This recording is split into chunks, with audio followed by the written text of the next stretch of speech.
எப்படின்னா மெட்ராலஜியில் வந்து மொத்தத்தில் 100 மார்க்கு எக்ஸாமு, 5 கொஸ்டின், அதில் 50 மார்க் எடுக்கணும். அதில் 2 வந்து ஒன்று வந்து கோடிங், அதுக்கப்புறம் இன்னொன்று வந்து விண்டு ட்ரையாங்கிள்.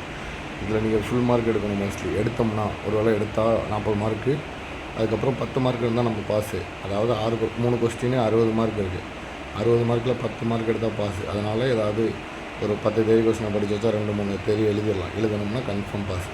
அதனால் மெட்ராலஜி வந்து ரொம்ப ஈஸி. என்சிவி கொஸ்டினில் இந்த செகண்ட் என்சிவி கொஸ்டினில் இந்த மெட்ராலஜி வந்து ஈஸியாக பாஸ் ஆகலாம். ஒரு விண்ட்ரையாங்களும் ஒரு டிகோடிங் கிளியராக பார்த்துடணும். 40 மார்க் வந்துருச்சுன்னா அடுத்த 10 மார்க்கில் நீங்கள் பாஸ் ஆவீங்க. இந்த 10 மார்க்கு ஒரு 10 தேரி கொஸ்டினை படிச்சிங்கன்னா கன்ஃபார்ம் 2-3 எழுதிடலாம். 60 மார்க்குக்கு ஏதோ ஒரு 35-40 மார்க் எழுதிங்கன்னா 10 மார்க் போட்டு பாஸ் ஆகி கொடுப்போம் கன்ஃபார்ம். அதனால் டிகோடிங் ட்ரையாங்கிள் நல்லா படிச்சுக்கோங்க. அதுக்கப்புறம் தேரி கொஸ்டின் கொஞ்சம் லைட்டாக விட அவ்வளோ ஒன்றும் கஷ்டம் இல்லை. நார்த் ஹெமிஸ்பியர், சவுத் ஹெமிஸ்பியர், 2-3 லா இருக்குது. அதுக்கப்புறம் 2-3 ட்ராயிங் இருக்குது. பேராமீட்ரு, அனிமல் மீட்ரு அப்படி இப்படின்னு அதோட ட்ராயிங்கும் பார்த்துக்கிட்டீங்கன்னா கன்ஃபார்ம் பாஸ் ஆகலான்னு தோணுது. அந்த மாதிரி செஞ்சு பாருங்கள்.